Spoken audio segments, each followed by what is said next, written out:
E o governo federal lançou nesta segunda-feira uma nova política industrial que tem o nome de Nova Indústria Brasil.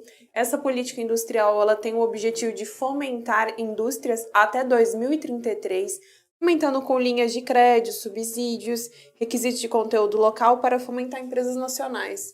Essa é um pouco delicado esse assunto, né, Paloma? A gente já teve algumas experiências no Brasil de desenvolvimento industrial nacionalista que não foram bem sucedidos, né? A gente tem exemplos práticos de subsídios, de créditos subsidiados, de determinados setores industriais que não deram certo.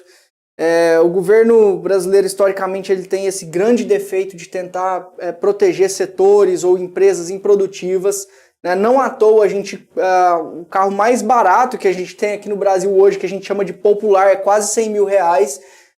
Por que isso? Porque o setor de automobilístico no Brasil ele é totalmente improdutivo, ele não tem escala, ele não tem demanda suficiente para ser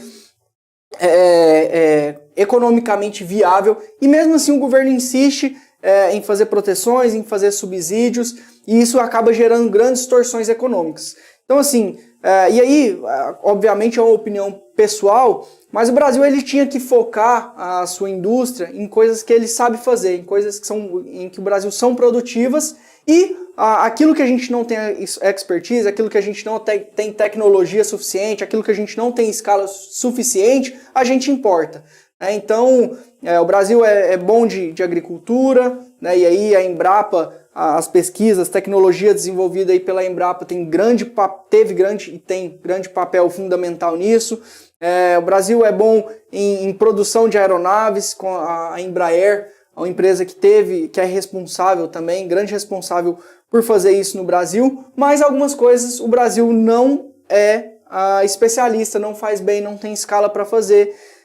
E esse movimento do governo de tentar proteger a indústria interna, ele é muito perigoso, porque ele acaba podendo desencadear num problema que a gente chama na economia de misallocation, que é a má distribuição dos recursos do governo. Então é o que eu acabei de falar, basicamente é o governo pegar o subsídio, pegar o dinheiro de investimento e subsidiar ali empresas de setores improdutivos, empresas improdutivas, gerando aí uma grande distorção na economia. Para uma economia funcionar bem, e aí se tratando de um país, por exemplo, ela precisa deixar o setor improdutivo não produzir, né? Porque se você ficar subsidiando esse setor improdutivo, você vai acabar gerando ali problemas, né?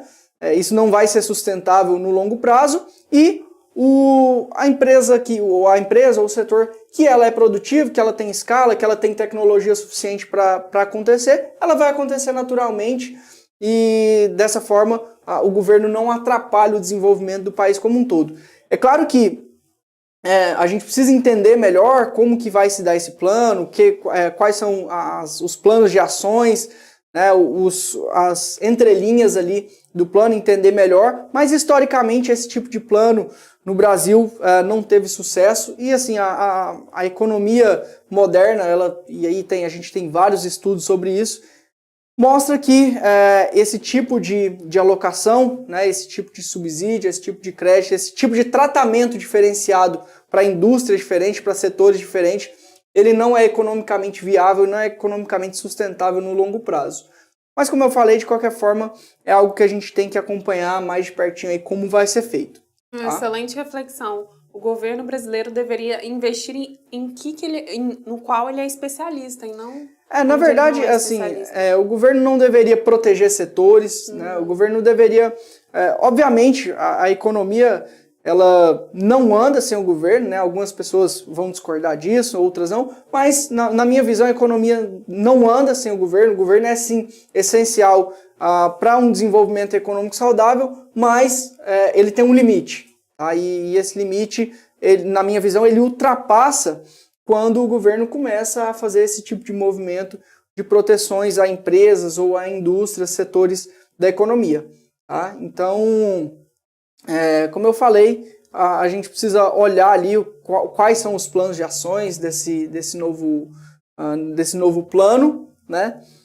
E acho que tudo tem que ser acompanhado do que a gente chama de contrafactual, né? O contrafactual é basicamente o seguinte, Paloma, o governo falou que vai subsidiar empresas, por exemplo, automobilísticas.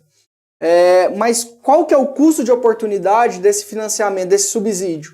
Em vez de subsidiar empresas do setor automobilístico que são totalmente improdutivas e gera carros muito caros aqui para a gente, por que não pegar esse dinheiro e fazer com um plano de desenvolvimento em políticas públicas, né?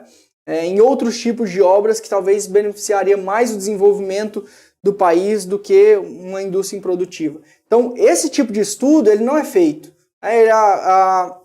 Geralmente, as pessoas que defendem esse tipo de plano de desenvolvimento industrial interno, eles falam assim, esse planejamento aqui, esse plano, esse projeto criou tantas vagas de emprego, aumentou o salário em tantos %, tudo bem, mas se fosse feito outro projeto com outras características, como que teria sido feita essa comparação? Teria gerado mais vaga? Teria aumentado ainda mais o salário médio?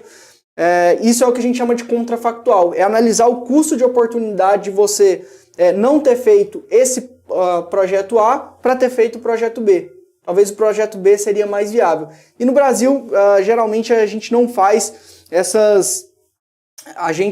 que eu falo, os projetos eles não têm esse contrafactual, tá?